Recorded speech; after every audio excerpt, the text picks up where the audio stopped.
saya akan menjelaskan mengenai forecasting dan metode-metode forecasting. Yang pertama adalah pengertian forecasting. Forecasting adalah salah satu metode untuk perencanaan dan pengendalian produksi untuk menghadapi ketidakpastian di masa depan. Dalam melakukan forecasting, tentunya kita membutuhkan data yang akurat dari masa lalu. Data ini digunakan sebagai ukuran agar di periode selanjutnya suatu perusahaan dapat memenuhi target yang telah ditentukan. Forecasting ini sangat penting bagi perusahaan dalam setiap pengambilan keputusannya. Dalam melakukan forecasting dibutuhkan sedikit mungkin kesalahan atau error di dalamnya. Kemudian metode forecasting. Metode forecasting ini dibagi menjadi dua, yaitu kuantitatif dan kualitatif. Metode kuantitatif adalah peramalan yang didasarkan atas data kuantitatif atau model matematis yang beragam dengan data masa lalu. Metode ini dibagi menjadi 4. Yang pertama, metode naif atau metode yang mengasumsikan bahwa permintaan para pelanggan di masa yang akan datang sama dengan periode terakhir. Metode ini dianggap metode yang paling efektif dan paling efisien dalam meramalkan biaya pengeluaran. Yang kedua adalah rata-rata bergerak atau moving average.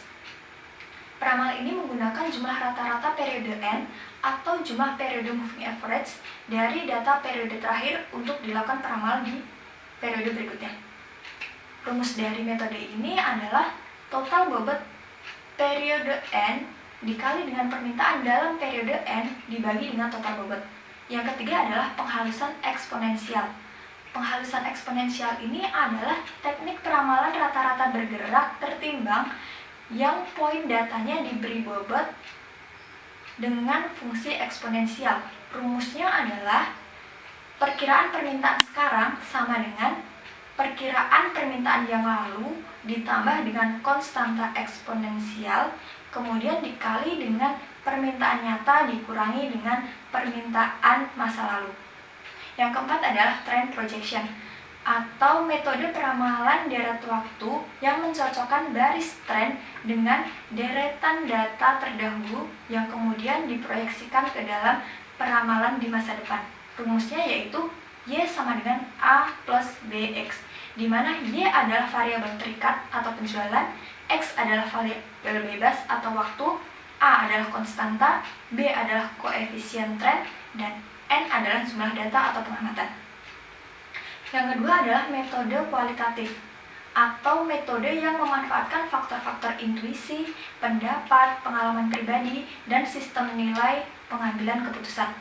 Metode ini dibagi menjadi 4. Yang pertama adalah executive opinion atau metode ini dilakukan dengan cara meminta opini atau pendapat dari kelompok kecil yang terdiri atas manajer pemasaran, produksi, teknis, keuangan, hingga logistik, dan di mana hasilnya nanti akan digabungkan dengan model statistik.